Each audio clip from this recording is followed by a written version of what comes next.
16 states already have their own sales tax holidays. Anti-tax advocate Bill Johnson of Poland, Ohio, says the Buckeye State should join them. He says consumers need a break. If you've got school-aged children, there are lots of school supplies. Kids grow each year. They have to have new sets of clothing. They have to have sporting equipment. And today, if you're in many high schools, certainly for college, a notebook computer is not a luxury, it's a necessity. If Johnson and his group, the Ohio Sales Tax Reform Incentive, get their way, state legislators here will approve a yearly Friday through Sunday tax holiday in early August. It would exempt from the sales tax school supplies, computers, and sports equipment. Policy Matters Ohio is a think tank that sees itself as an ally of working Ohioans, but it's not a big fan of tax holidays.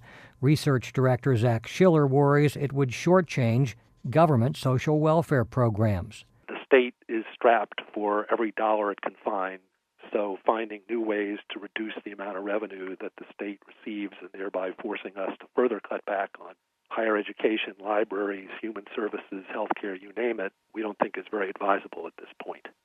Activists backing a tax holiday for Ohio insist that's a myth. Bill Johnson predicts if Ohio exempts school supplies from the sales tax for 3 days each year, it won't mean fewer tax dollars coming in, it'll actually mean more. When you give people buying power, they spend money.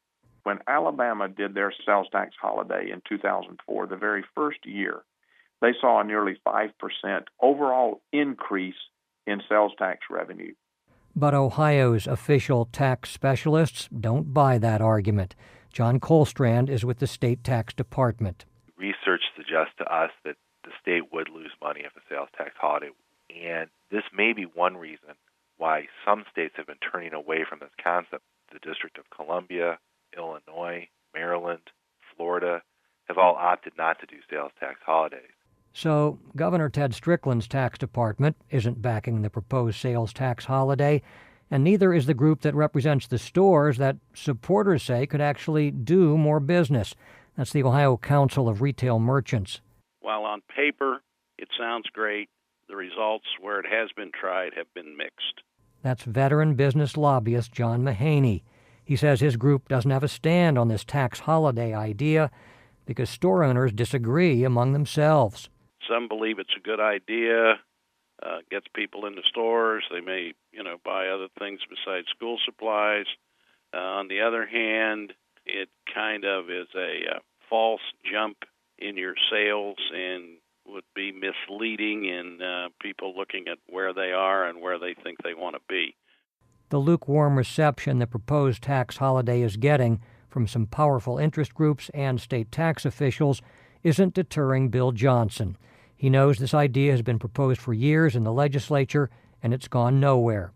But he adds that's because it didn't have organized grassroots support. What's going to make the difference this time is that we've got people involved. I have spoken at I don't know how many organizations, Rotary clubs, Kiwanis clubs, chambers of commerce, city councils. I've got city councils that are sitting there waiting to see the bill introduced so that they can write resolutions of support.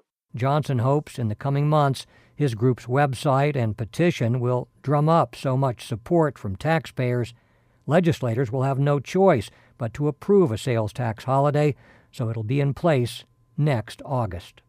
Bill Cohen at the Ohio Public Radio State House News Bureau.